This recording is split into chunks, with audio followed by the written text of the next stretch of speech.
Hello, hello. Welcome back to another 90 Day Fiancé recap. Let's just get right into it. Season 10, Episode 3. Here we go. Gino finally washed his comforter and bed sheets for the first time in like 20 years. Jasmine quickly does the smell test. All right, it doesn't smell like sour mildew, so we're good to go. So she's like, Gino, I have a surprise for you. And he immediately looks scared. He's like, and she goes, don't worry, it's nothing bad. And he's still a little scared. So she runs into the bathroom. She walks out in this sexy nurse costume with her ginormous, in Gino's words, her big ones bulging out. Who the hell describes someone's boobs as, ooh, your big ones are bulging out? Wow, look at you, man, with your big ones bulging out. And then she gives him scrubs and like a surgeon hat for him to go change into because he's going to be Dr. Surgeon Gino and she's going to be his nurse. Listen, I love a good role play or whatever, but we don't need to see this play out on TV. They could have cut and ended the scene where they were just about to kiss. I was at my parents' house in the living room eating my snacks, and my parents were in the kitchen doing whatever they were doing, and I couldn't watch it. I just don't understand how these people do this in front of the cameras, in front of all the cameramen, for their family and their friends and their kids to watch it, to be able to see all of this on TV. Like, I could never. Oh my God, I thought I saw a bug. I could never. Blech. Now remember, Jasmine got her poo-poo Nana Titan last season. And apparently the doctor sewed it up so small that Gino's wiener didn't fit. And it was extremely painful and it was a big fat fail. And so, I don't know. I don't know. I think it's really sad. Like, it genuinely makes my heart hurt that Jasmine feels the need to get all these procedures and enhancements for Gino. And I don't know, in this episode, Gino made it seem like he doesn't really care. He was like, even with her ass implants, he was like, you really don't need them. Why did you get them done? But then again, I was wondering if he does say things to her behind the scenes, like if he makes little remarks, because remember at the tell-all, was it the tell-all? Oh, or what? No. It was an episode last season when they went to therapy together. And remember when Jasmine was telling the therapist that Gino and Jasmine were taking a shower together, and then he made a comment about her poo-poo Nana, like being ugly or not attractive or something like that? Or he made a comment about her poo-poo Nana in a negative way. And I remember she was crying about that. But then he was like, no, I didn't mean it like that. So I don't know. It's very unclear, but there's something going on, and I think they need to continue couples therapy.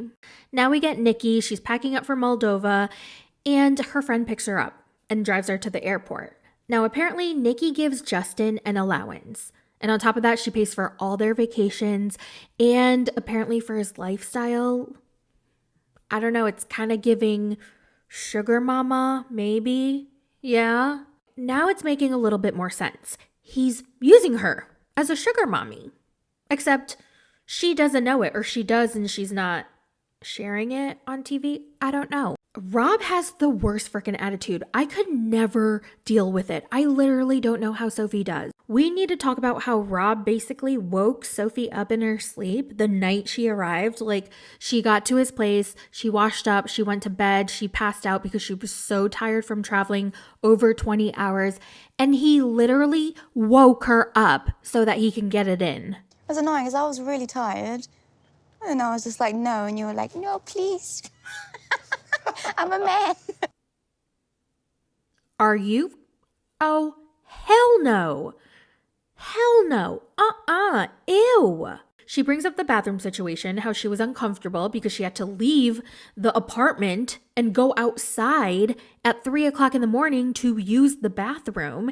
And she expressed her discomfort. And then he's all like, oh, well, you're so used to the houses in Dubai, London, and Spain and all those other bougie things. What the heck? I'm pretty sure having a bathroom inside your home is not bougie. You don't need to go to Dubai or to Spain or London or Paris to find a bathroom inside your home. Like, what the heck is he on? Like, what the hell is up with, well, I'm gonna have to bring you down to earth? He talks to her like she's a spoiled child. And listen, she may be spoiled, but she's not acting like it. She's not doing anything or saying anything that's so outrageous. Like, I don't understand where all his energy is coming from. Anyway, it's not ideal is the point, and I'd like somewhere at least with a bathroom inside a building. I said we're not going to talk about this every day. The when are we moving talk is going to get old real quick. It's basically her telling me about how I'm inadequate. He keeps complaining that she's pressuring him to move out, to do better, and that's making him feel inadequate. But I feel like moving into a place that has a bathroom really isn't asking for too much. Oh my God, this part was so funny because she was outside the apartment filming her interview scene or confessional, ITM, whatever you want to call it. And he's literally walking behind her outside because he needed to use the bathroom. At one point, he also said if he had a bathroom inside his apartment, that would make his apartment more dirty. What? Man, if I we don't had have an a real inside kitchen. bathroom, that'd just be a dirtier house. That's not even boy math. That's just exclusive to Rob. It makes no sense. Next, we see Manuel sleeping on the bed, and guess who's next to him? It's Rico effing Suave.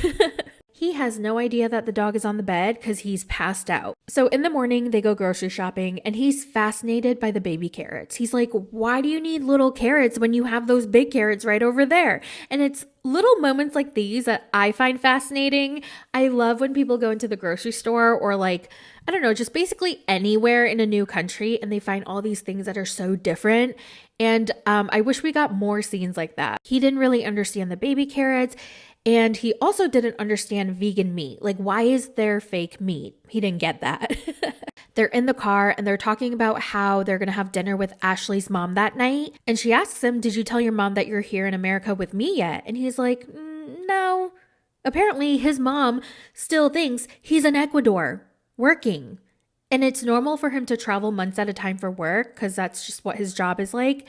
And so she just thinks he's on one of his jobs. And Ashley's like, why won't you tell her? He's like, I will, I'll handle it.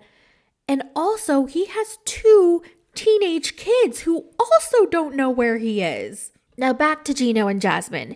It's time for breakfast. She notices that the bread that Gino has honey in it. And she's like, Gino, where do honeys come from? And he's like, from bees.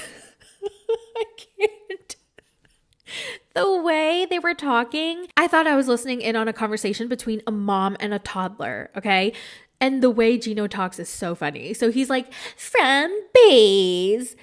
And Jazz is like, okay, so what are bees? Insects. And what are insects? Animals.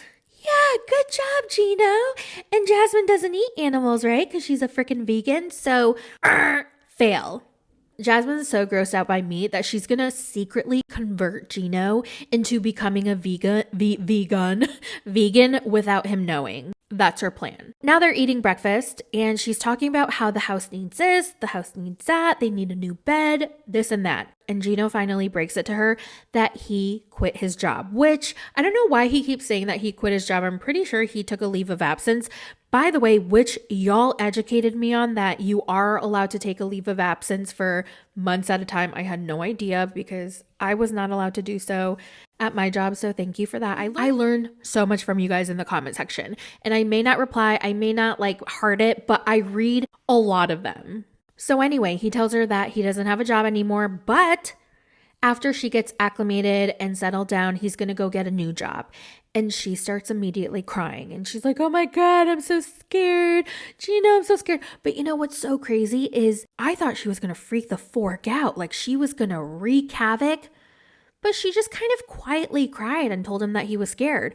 What is she on? Did she take some beta blockers? Does she have a jar full of Xanax that she's taking secretly that she's not showing us? Because she is so calm and I just don't know who this is. Like, who are you? And what did you do with Jasmine? She's worried that her plan to bring her family over and her kids over isn't going to work if Gino doesn't have any money and she can't work right now. So she's just really worried about the finances How funny, given that she spent $10,000 on her ass. But Gino reassures her, saying, don't worry, I have savings that we're going to live off of, and I'm going to get a job as soon as you're settled down. And she's really upset that he didn't talk to her about this. Like, this should have been a discussion between the both of them. And why would he quit his job without even telling her? Which I do kind of agree with. I know it's his job, it's his money, but they are a unit now. They are about to get married. And so I do agree in the sense that this should have been discussed. Like, he should have at least told her. What do you guys think? Now we see Justin Igor. He has a ginormous bouquet of red roses to greet Nikki with, which was very sweet, very nice gesture. But once they meet, the vibes are the vibes are a little off. It's just like a little awkward. I mean, just look at this kiss. Aww. Sophie and Rob are at the beach, and she notices some apartments around there, and she's like, oh my God, it looks so nice over there. And he's like, well, it's $25,000 a month to live there. They're walking along until his phone buzzes, and Sophie looks over, and it's some random page that posts some random photos of some random women in some random costumes, according to Rob. I put my phone out, and this random post by some page that posts random stuff posted a girl in a Dora the Explorer outfit, but with like booty shorts. Sophie admits that she's a very jealous person, and it doesn't help that he online cheated on her. I don't really know what that means, but apparently a woman reached out to Rob on social media or text message and sent him some risque photos or videos. So I guess he that counts as cheating on her because he entertained it. I don't know. But again, every little thing that Sophie does or says, he gets annoyed with it. She likes the apartments by the beach. He gets annoyed. She wants to know how much it is. He gets annoyed. She looks over his phone. He gets annoyed. Like every little thing, he's annoyed. He's mad. Shut up, Sophie. Ashley and Manuel are getting ready for the dinner with Ashley's mom, and he doesn't have any clothes because I guess he didn't bring any with him. And so she had already bought some clothes for him. So she gives it to him. He's dressed up. They go to dinner. Ashley and her mom have the exact same husky voice. If I'm not looking at the TV screen, I couldn't tell who was talking. Hello. Hi. Hi. I'm happy. I'm happy. As soon as Ashley meets him, she's like, I want grandkids. Muy rapido. Pronto, pronto. Now, her family does think it's strange that he didn't tell anyone from his side of the family that he was coming to America. At this point, I don't know if I like Manuel. I definitely don't like him, but I don't dislike him yet. I just can't figure him out. So Rob and Sophie are walking his dog, and she brings up earlier how he got a notification from social media that a girl posted pictures. And she talks about basically how it was triggering for her because of that one time he online cheated. And then he gets even more annoyed and he's like, you're going to just have to get over that, okay? Like, how many times are you going to bring this up? You cheated, though. I did not cheat. There's nothing Stop to take playing my with me. word We're not for going to it. talk about it like I cheated because Why are you getting I'm not angry going at to live me? my life. Bro, chill. He's just a big red fucking flag to me. Like, I really don't think she should marry him. Like, go back to London, girl. What are you doing here with him? He's always cranky. He's always defensive. He's always mad. And then he brings up, well, what about Bumble? And she's like, oh my God, I'm on Bumble BFF to make friends every time I travel. Which is the thing, by the way. A lot of people do that. Like whenever they travel or go on vacation, they hop onto Bumble to see if they can meet up with new people around the area. This relationship is very annoying. It is very unpleasant to watch. Back to Gino and Jasmine. Now, Gino does a very sweet thing, and he had booked a couple's massage for him and Jasmine. So they go to the massage place. The massage people tell them to get undressed and lay on the table, and they'll come back. And notice how Gino's still wearing his hat. So the massage lady definitely doesn't know about his hat condition. And so she's like, oh, may I take this hat off? And he's like, no. It would have been so fucking funny if she took off the hat and then he just went tumbling down, like stumbled down, fell, trying to grab the hat back. Wouldn't that have been so freaking funny? The massage begins and the lady starts to massage Jasmine's lower back and she's like, oh my God, no, don't massage my butt because it's very painful. Now back to Ashley and Manuel. She's like, you got to call your mom. You got to tell her I don't feel good about this. Like I feel like I'm hiding something. So he's like, okay, I'll call her. So they video call. And this part was a little confusing to me. So he basically said that he didn't tell his family because he's the sole provider for his mom, his 2 kids, and whatever other family that he has. But basically, he didn't tell them because he didn't want to be held back by maybe feeling really bad about him leaving. I don't really know. Let me know what your thoughts are. I know a lot of people are wondering if he's completely using Ashley for a green card and then to eventually move his family here, but like I didn't get that vibe. I don't know. Am I missing something? Maybe I didn't pay attention enough. Back to Nikki and Justin Igor. They go to this little cafe with these really cute desserts. And oh my God, I love cute cafes. And every dessert looked so divine and so delicious. Now, Justin Igor is very insecure and he's hyper aware of his surroundings and how people may be possibly looking at them. He keeps saying, oh, I don't want people to notice Nikki is trans because, you know, they're not accepting of the trans community and I'm very worried about her safety. And then he tells Nikki that he only wants to make plans with her out during the day, not at night, which is kind of weird. He doesn't want to be seen with her during nighttime. And he tells her that she looks like a corn actress, like a trans corn actress. What? Oh my God, that is so rude. About your clothes styling, you look like a porn actress. Okay, and well, that's better than a man or a trans or okay, a dude. like trans porn actress. What I don't understand about Justin Igor is why is he all of a sudden worried for her safety? Like 10 years ago or 15 or however long it was, he wasn't worried. He didn't care. And apparently she looked way less feminine and had the voice of a truck driver. Back to Jasmine and Gino. So Gino finds out that she spent $10,000 on her ass implants, but Jasmine didn't finish the story. She still has to tell him that she spent some of his money. And so she tells him, she was like, oh, remember that money you gave me for the wedding dress? Yeah, I took some of my savings and then that wedding money you gave me and then I bought my ass implants. And he's in disbelief. I mean, I totally agree with him.